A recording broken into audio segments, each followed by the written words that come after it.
தன்னுடைய தவிப்பை வந்து சொல்றாங்க. ஊரெல்லாம் வந்து உன்னை பத்தி எதோ சொல்றாங்க, நான் எப்படி வந்து யார்கிட்ட சொல்லி உனக்கு வந்து தூது சொல்லி இது பண்றது, எனக்கு ரொம்ப பயமா இருக்கு அப்படின்னு சொல்றாங்க.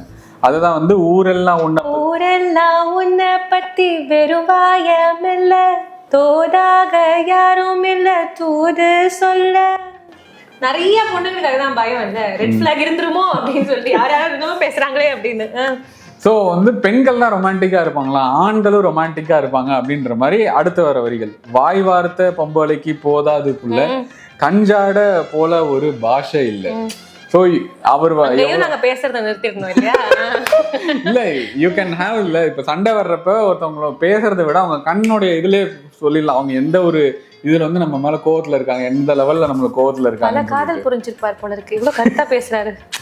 சொல்லுங்க, டாபிக் மாத்தாதீங்க. வாய் வார்த்தை பொம்பளைக்கு போதாது புள்ள, கஞ்சாட போல ஒரு பாஷை இல்ல.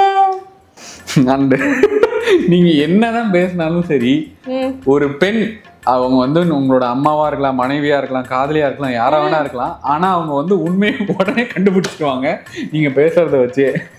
ரொம்ப நாள் கழிச்சு ஒரு உண்மையை கரெக்டா சொல்லிருக்காப்ல ரமேஷ். ஃபேக்ட் 100%. சோத்திரை அடி வாங்கியாச்சு, சேத்திரை அடி வாங்கியாச்சு. சுத்தி சுத்தி வந்து நீ சோப்பு போடுற, கொட்டி போன குடும்புக்கு சீப்பு தேடுற.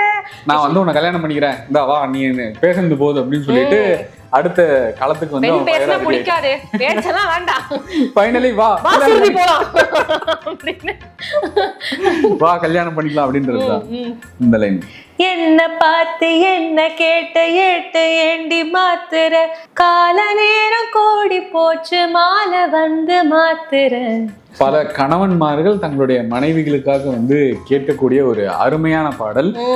பொண்டாட்டி பொண்டாட்டின்னு அவர் போடுற ரீல்ஸ்ல இதுவும் ஒரு பாட்டு நினைக்கிறேன். கரெக்டா? கதையை இப்பதான் ஆரம்பிக்குது. Wait and watch.